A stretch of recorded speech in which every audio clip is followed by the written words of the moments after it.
नमस्कार मंडळी, मी उमा माझ्या या पेजवर तुमचं स्वागत करते.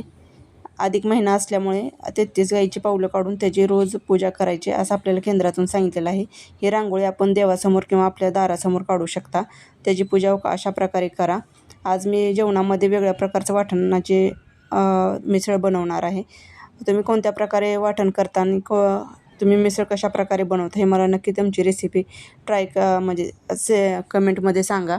मी 4 कांदे भाजून घेतलेले आहेत, थोडंसं खोबरं भाजून घेतलेलं आहे आणि ते सोलून घेतलेलं आहे. ते थंड होईपर्यंत मी एका बाजूला मटकी धुवून घेतली आणि ते शिजायला ठेवलेले आहे. शिजण्यासाठी मी त्यामध्ये हळद, मीठ आणि थोडंसं जिरं टाकून ते शिजायला ठेवलेलं आहे.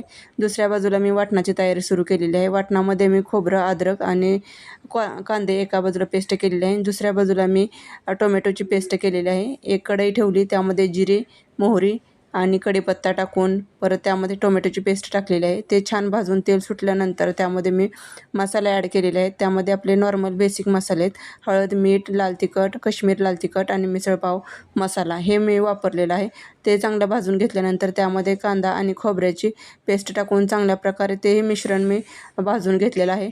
थोडंसं तेल सुटल्यानंतर त्यामध्ये ना मी थोडंसं मीठ आपण मटकीमध्ये अगोदर शिजताना टाकलेलं आहे, त्यामुळे थोडंसं जपूनच म्हणजे व्यवस्थित आपल्या चवीनुसारच टाका.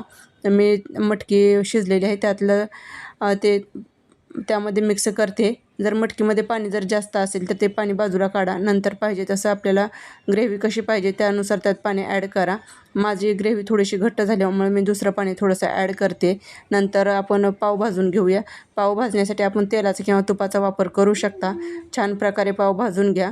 त्यामध्ये नंतर माझी तोपर्यंत भाजी छान प्रकारे तयार झालेली आहे. बघा किती छान तयार झालेली आहे.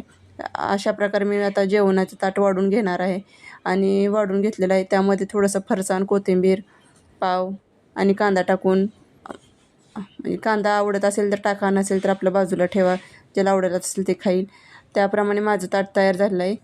चला तर मग आपण आता जेवण करून घ्या. व्हिडिओ आवडल्यास नक्की लाईक, शेअर आणि सबस्क्राईब करा. भेटूया नवीन व्हिडिओसोबत. तोपर्यंत धन्यवाद. तुम्हाला ही रेसिपी कशी वाटली मला कमेंटमध्ये नक्की सांगा.